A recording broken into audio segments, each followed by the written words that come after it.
Welcome to my channel புது சமையல். இப்போல்லாம் பார்த்தீங்கன்னா பசங்க சுண்டைக்காவே சாப்பிட மாட்டேங்கிறாங்க. இன்றைக்கி நம்ம பண்ண போகிற ஒரு டிஷ் அந்த பசங்களை சாப்பிட வைக்கிற ஒரு டிஷ்ஷு தான். சுண்டைக்காய் தொகையல் தான் நம்ம பார்க்க போகிறோம். பச்சை சுண்டைக்காய் நல்லா ஃப்ரெஷ்ஷாக பார்த்து வாங்கிக்கோங்க. அதை நல்லா எடுத்து ஒரு 2-3 வாட்டி நல்லா வாஷ் பண்ணிக்கோங்க. வாஷ் பண்ணிவிட்டு ஒரு கடாயில் கொஞ்சமாக எண்ணெய் விட்டு ஃபஸ்ட்டு தாளிக்கிறதுக்கு தேவையான பொருட்கள் உளுத்தம்பருப்பு, காஞ்ச மிளகா, 1 ஸ்பூன் உளுத்தம்பருப்பு.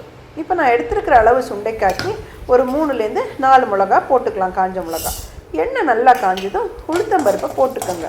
உளுத்தம்பருப்பை நல்லா செவக்க வறுத்துக்கோங்க.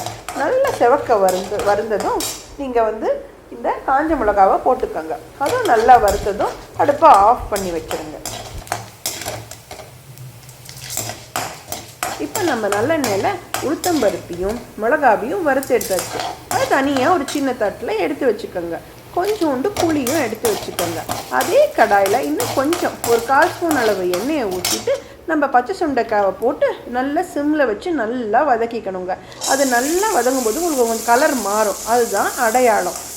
அதை அடுப்பை ஆஃப் பண்ணிவிட்டு அந்த வதங்கினதை தனியாக ஆற வச்சுக்கோங்க. இப்போது நம்ம இந்த அளவுக்கு நல்ல ஒரு 3 ஸ்பூன் அளவு தேங்காய் துருவல் எடுத்துக்கோங்க.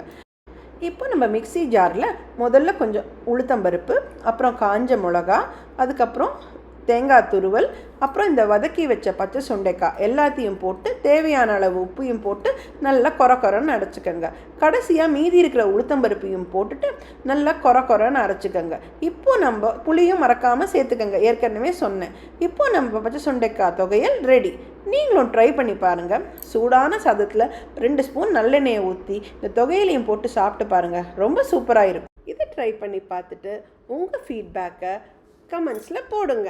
இந்த வீடியோ உங்களுக்கு பிடிச்சிருந்துன்னா லைக் பண்ணுங்கள், ஷேர் பண்ணுங்கள், மறக்காமல் நம்ம சேனலுக்கு சப்ஸ்கிரைப் பண்ணுங்கள்.